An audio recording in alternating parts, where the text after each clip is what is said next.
Hello there. What is going on, everyone? Star Wars Celebration is going on right now in London, and we have got so much to talk about, but we're going to start just talking about the Ahsoka Tano trailer, the Ahsoka original series streaming in August. It is coming, folks, and it is coming at the end of the summer.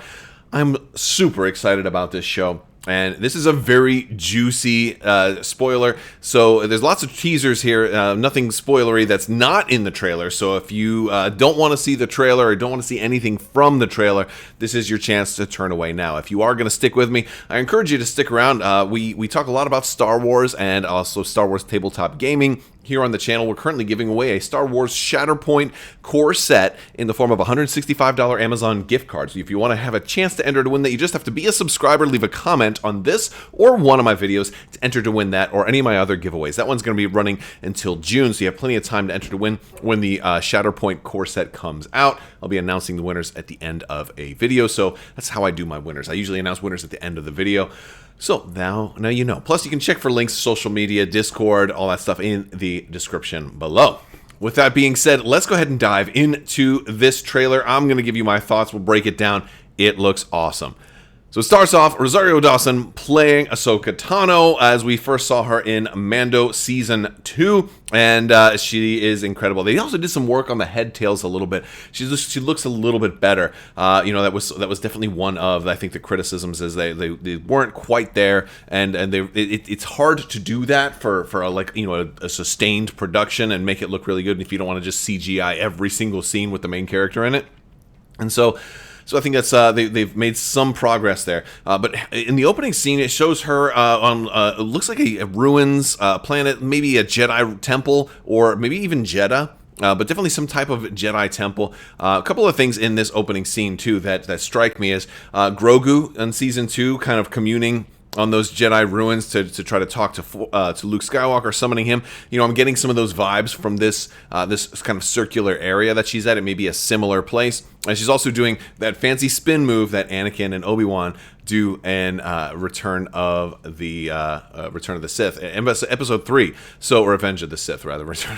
I'm so excited. I'm getting my movie names mixed up. But no, it's pretty cool. The spinning through the lightsabers through the floor so you can jump down.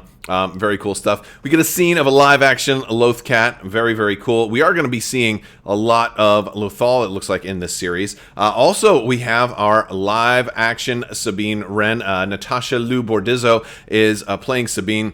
And from the scenes we see here, we're seeing Sabine with longer hair, which kind of makes me think we're going to be looking at some time jumps.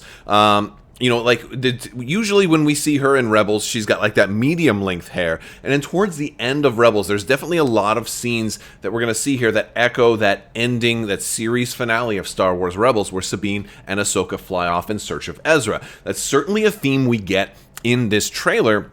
But with the longer hair for Sabine, it kind of begs the question, is this just a character design change? Or basically just a choice made by the director, or is this representative of a time jump, either in between the end of, or in between kind of where Rebels wrapped up, but before they had their end scene, or is it maybe much after that? Maybe they stopped their search for Ezra and have resumed it, and in the time Sabine's hair has grown out because it's significantly longer. She had it very, very, very short the last time we saw her, so this is kind of interesting. So I thought that was pretty interesting. We do get some pretty cool looking droids here fighting Ahsoka. This looks like it's in the same location as that opening scene. So my guess is this probably isn't Jeddah. It's probably some separatist world, or at least maybe somewhere in the Outer Rim that has maybe remnants of the separatists. These look like they're kind of upgraded versions of maybe Magna Guards or something like that. They have some type of modified force pike that they're using. There's 3 of them, and Ahsoka is fighting them, doing some pretty cool stuff. We get to see Ahsoka kick a lot of butt in this trailer, and I'm getting the feeling that while she's probably not going to meet her match, though she might, it's going to be probably a lot more about the situations and the bigger picture problems that she can't always just resolve with brute force. That's kind of what I'm thinking. We get a great shot. Again, Star Wars Rebels fans, rejoice. You are going to see the ghost in this. You're getting a good shot of the Phantom 2, that sheathapede shuttle in a chase. Looks against some type of AT hauler hauling some engine or shield generator or something. And of course, we get our first look at live action Hera, played by Mary Elizabeth Winstead, looking pretty good, piloting the Sheathipede, the Phantom 2, which means, of course, the Ghost is probably not far behind. But it is interesting to see Hera piloting the shuttle as opposed to piloting the Ghost and not having somebody else pilot the shuttle. But maybe the team is all split up at this point. If you guys have been keeping up with The Mandalorian, you might know some things about some of her crew and where they are. I don't want to do too much spoilery stuff now, but you definitely have seen some of that. And also, it appears that Sabine is certainly not on the crew anymore. We know Ezra is being looked for, and we know what happened to Kanan, unfortunately. But so maybe Hera hasn't recruited a new crew. Maybe she never felt like she wanted to because she's been pretty busy with the rebellion. She's a general now, and but she does still have Chopper. Chopper is in the co-pilot seat. Again, in that Ralph McQuarrie tribute B-Wing episode of Star Wars Rebels, we saw them kind of outfit the shuttle for to be able to do hyperspace, and they gave an astromech slot to the ship in that episode. And of course, now Chopper can ride shotgun in this shuttle. Pretty cool stuff. We have this new character here who is sort of an old, kind of mysterious man. The subtitle credits list him as someone named Balin, and he's played by Ray Stevenson. And it seems like they're going with a sort of, he seems to be represented as an antagonist. You're kind of unsure at this point, but later on we get some different shots that change him.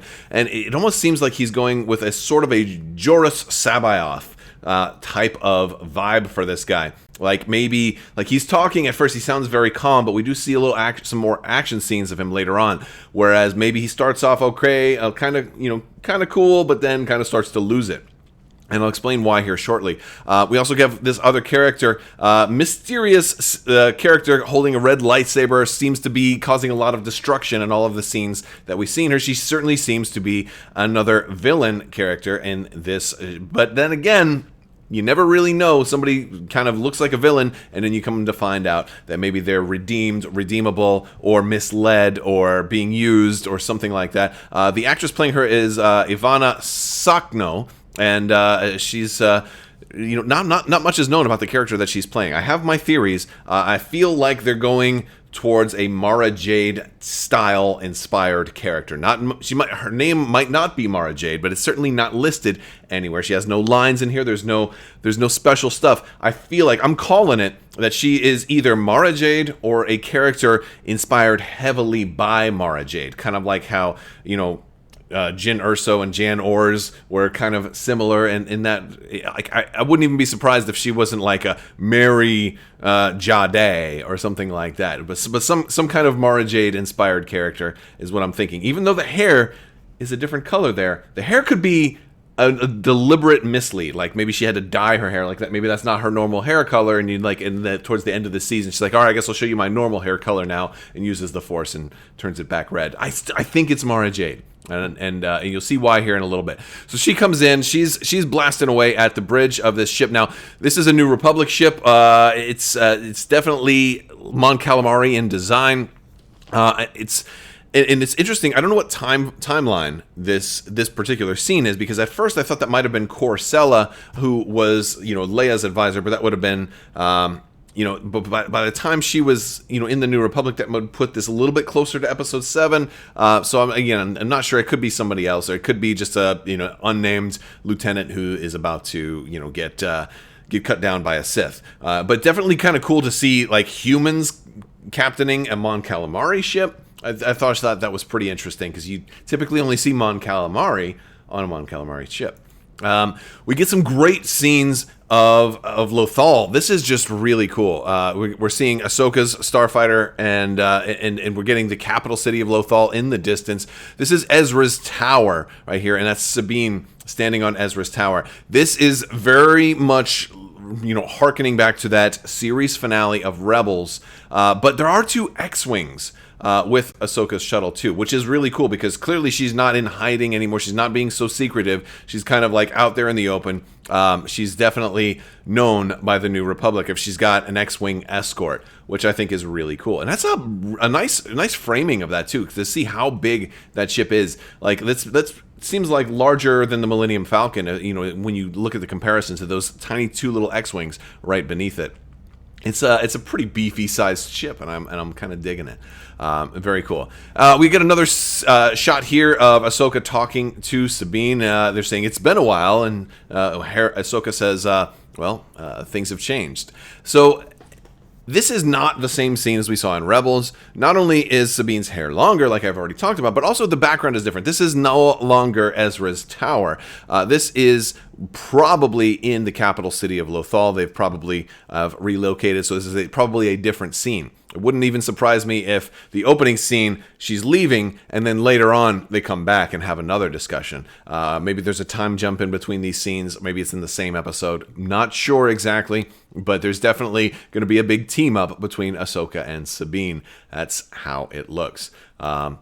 We get a couple of shots of some shuttles. These are the same shuttles that you saw in Episode 8, where the entire Resistance was trying to flee to the planet, and so it's nice seeing some commonality among ship designs. Not, granted, I love all new ship designs, but when it comes to shuttles, those usually aren't that exciting. They're kind of lightly shielded, not really heavily armed shuttles, so we don't really need to see too much of them. But we also get some of the New Republic leadership. Again, we are getting Mon Mothma in this. I feel like Mon Mothma is like everywhere now. She's like the Hondo Anaka of Disney Plus now. She's just going to be in every single show, and I'm here for it because she is awesome. We also get some other leadership as well.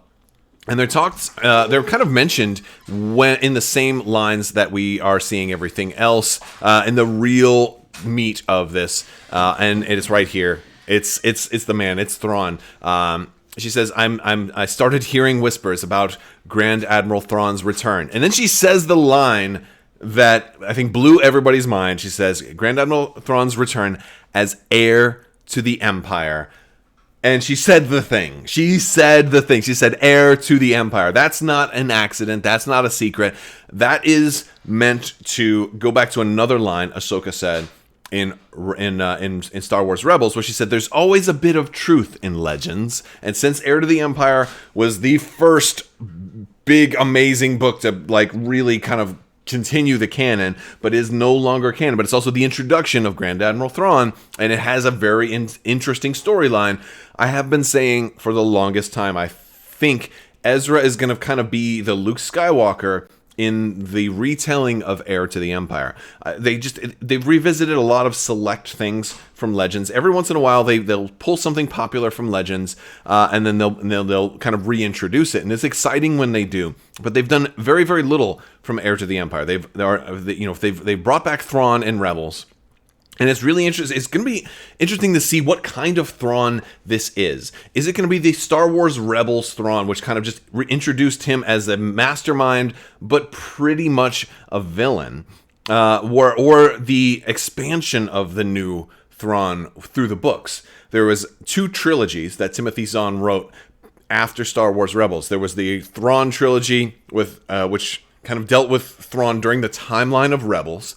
But then there was also the Thrawn Ascendancy trilogy, which dealt with his backstory and his growing up on Chiss, on Chila, which is the Chiss homeworld, and what basically led him to have to leave his home system and eventually come to the Empire. And it's a really interesting story about how he's really here to build allies to help defend his homeworld, and it really paints him as more of a hero character who is just willing to do anything to help his people. And if that means serving the Empire so that they will be, a potential ally for the greater threat to come, then so be it.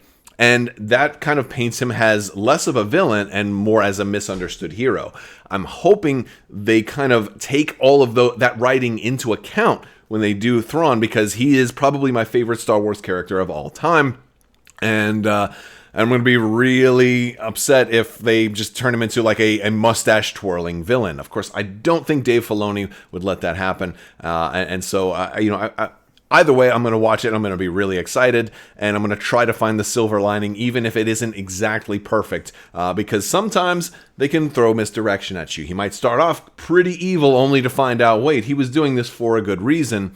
I'll have to just wait and see. But I'm just I saw this, and like the bubbles are hype spren are popping up all around me. So it's really interesting.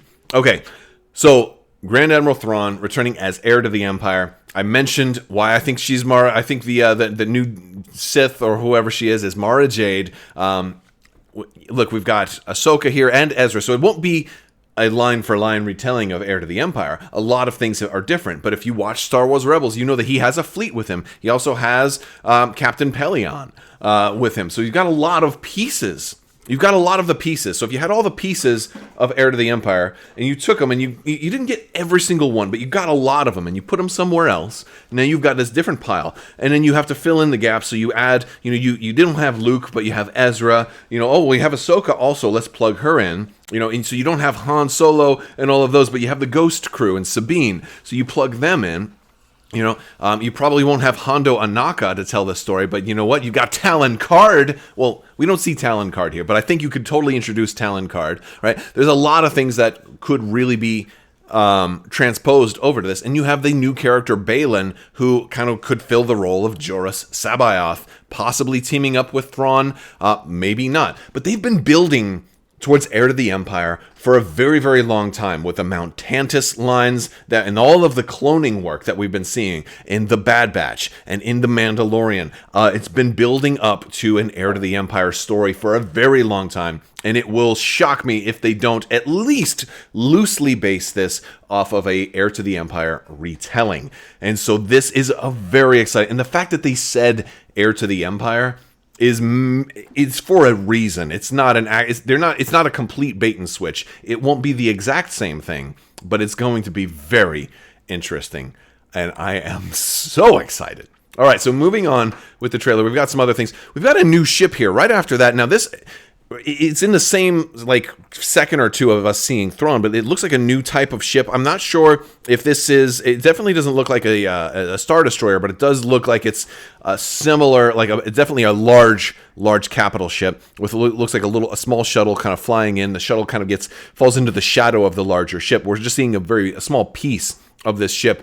We're meant not to see the entire ship. It wouldn't surprise me if this perhaps was a Chiss ship. There are a lot of Chiss ships that I really, really will just completely pee my pants if they show up in live action. It's incredible, and I really want to see the Chiss fleet at least as a post-credits scene. I would just love to see all of the Chiss ships.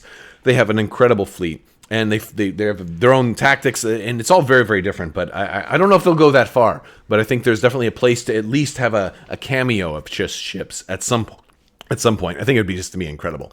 We do see the Magistrate from Mandalorian Season 2. Ahsoka did not completely eliminate her, didn't kill her. But of course, she is in the same room that Grand Admiral Thrawn was in when they showed. I'll go back just a little bit. It is the same room. That same kind of triple ring device is in the front of both of the shots. But I went with this shot because it shows her face, because I didn't want to show the back of her head. But it's cool that she's there. She's a great martial artist, too, so I won't be surprised if we don't... I expect another fight scene. Maybe she gets a lightsaber this time around, and we have a different style duel. I mean, if there's another... Look, if you've got Baylan, who is kind of playing the role of Joruus C'baoth, which is definitely a part... If you're retelling Heir to the Empire... I would make some changes to Joruus C'baoth. He was maybe a little too crazy, right? And so that's an area that you could kind of smooth out and make it fit. I think that's one of the places that you can make a few things change. I think you could change the clone. You don't need a Luke Skywalker. I don't need all of that. Although they could, with the deep fakes and how the whole CGI doesn't look exactly like Mark Hamill, you could still do a clone of Luke Skywalker, though. And if it's CGI, then it's going to be like, well, it's the clone, so it doesn't have to look exactly the same. It'd be pretty cool. So here we do get a pretty good look at Baylan kind of getting ready to fight with Ahsoka. They are doing a fight, and it's pretty cool. They have some spark effects that come off of the blades clashing, so they're really amping up the lightsaber fights. I like his armor too. It's sort of indicative of the Clone Wars, but it's painted black, and so it's, you know, I'm getting vibes, Jorah Sabaoth inspired kind of vibes that kind of say, hey, I was once a Jedi during the Clone Wars, but now I've painted my armor black because maybe I'm jaded, or maybe he's a failed clone himself. You know, who knows? It's just so interesting. Okay. We get shots of General Hera Syndulla kind of giving instructions to other rebels. It looks like she's also on the bridge of another rebel ship. Will we get to see a Starhawk in this show? I feel like we're getting possible signs of seeing a Starhawk. Hera was instrumental in the creation of the first Starhawk prototype. She was also a big part of the game Star Wars Squadrons, which was largely about the creation of the Starhawk. Again, if you're unfamiliar with what the Starhawk is, it debuted in the Aftermath trilogy, and as the New Republic was kind of getting its foothold in and like seizing Imperial assets and breaking down Imperial ships, they built 3 new amazing, awesome warships out of basically they were built largely with former Imperial Star Destroyer parts. And so they didn't have to completely rebuild them from the ground up. But they're all new ships, and they have really incredible tractor beam, and it's a massive ship, much larger than Imperial Star Destroyer. And they were used at the Battle of Jakku. I really hope we get to see the Battle of Jakku at some point. I don't know if this is the show to really do that, but it would be awesome if we could see some of that, whether it's, from like a storytelling perspective. I'm like, oh, and this ship was here, or was doing this, or what have you. It'd be really cool, like whether it's a flashback or something like that. I'd love to see it. It would be really, really cool. But yes, and so we get some more shots of Ivana Sakno's character kind of attacking Ahsoka. So again, being able to pilot a craft. It looks like she might be in some kind of ETA 2, or maybe it's, they don't show us what ship she's in completely. It might be something new altogether that they're just not ready to spoil yet. But I'm interested, or it could be an A-wing too. It could be something, or even a Z95. I really hope it's a Z95 because it's a kind of a smaller, narrow cockpit, and that would kind of lean a little bit more into the Mara Jade aspect, which would be awesome. We get another shot of Baylan going down a hallway, kind of very, very Darth Vader, Rogue One kind of vibes from this, and he's force choking rebel troopers. These are like the rebel fleet troopers. Think Episode 4, Leia's guards, the Alderaanian guards. It's unclear if this is like a flashback from his past, or if this is something that he's just doing at the start of the show. Like, yeah, I'm just a bad... Like, they're definitely trying to tell you this is a bad dude. But the gray beard also means he hasn't been killed yet. So, like, he's been around for a long time, so he's old, and usually older is more powerful in a lot of these cases. Older, wiser, stronger with the Force. He's probably going to be a pretty big antagonist, which gives me hope that Thrawn won't be the big bad evil. I do expect Thrawn to be working with this guy for like a mutual benefit, but out of necessity, not out of infatuation with the dark side, right?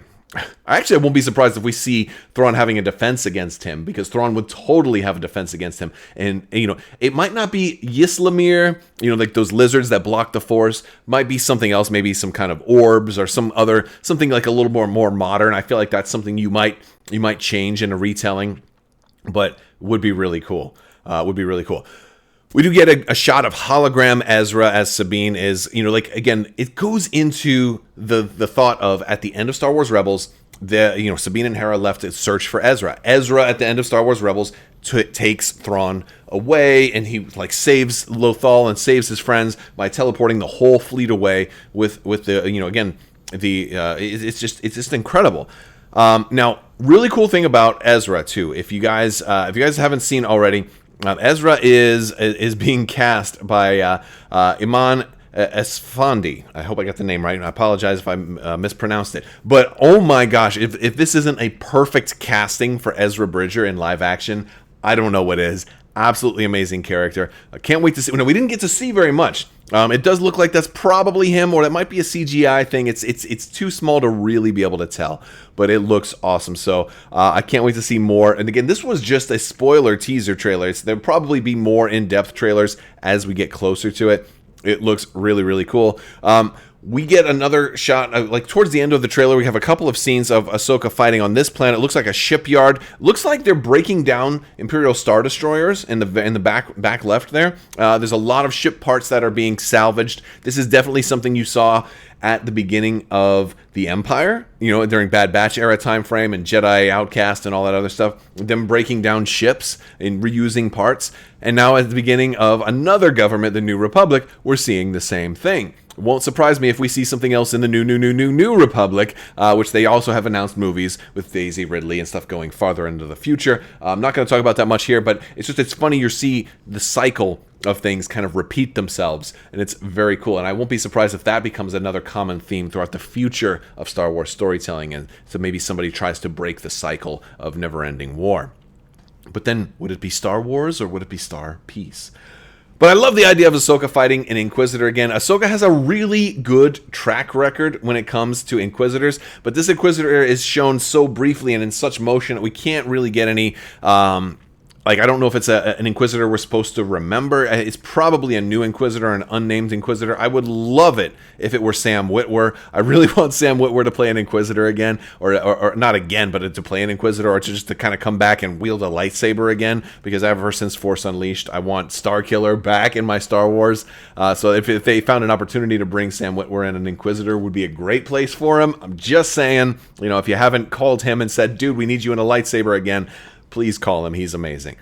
So yeah, I mean, but I know he's friends with you guys and stuff. So I know he's already very close with Lucasfilm. So I'd be willing to bet he'd be down. You know, that's my guess. That's my guess. So yeah, but a lot of stuff that you can take in from this though, and I like the Star Destroyer being broken down in the background. Hopefully, it's adjacent to the building of Starhawks. I'm hoping we get to see a Starhawk. And we kind of end with like this, one of the best scenes from the trailer of Ahsoka kind of, you know, this fight obviously takes a while. So maybe he's a pretty tough Inquisitor, because there's at least 3 scenes in the trailer where they show, or 3 different locations where they're fighting out of here. And then she jumps down and into a warehouse and then, you know, doing her a great pose. I think Rosario Dawson is nailing it with the Ahsoka posing, and very, very cool stuff.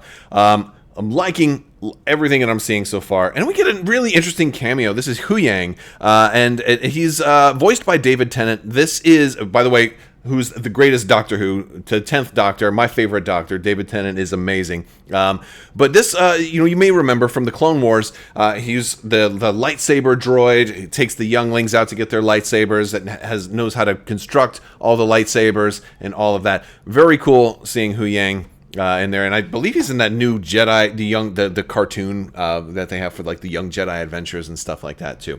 But yeah, so you're getting a lot of stuff, and I'm curious if Huyang being here is kind of a indication that there will be new Jedi, or at least new lightsabers being created. So there's a lot of questions about what that might mean. Very, very exciting, though. If you guys haven't seen the trailer, I'll put a link to it in the video description below. It's awesome. I can't wait to see more and what else we're going to find out from Star Wars Celebration. I want to hear some of your thoughts. Let me know in the comments below, what did you like from this trailer? What do you want to see in the future? And you can keep the discussion going on our Discord if you want to join down in the comments section. It's down there. I want to thank you all so much. Big thanks to my patrons. You guys are out of this world, out of this galaxy. You're amazing, and you help make this channel possible. So thank you so much, and may the Force be with you. Live long and prosper. Be excellent to each other. Party on, dudes. So say we all. You can't take the sky from me. Cowabunga! And knowing is half the battle.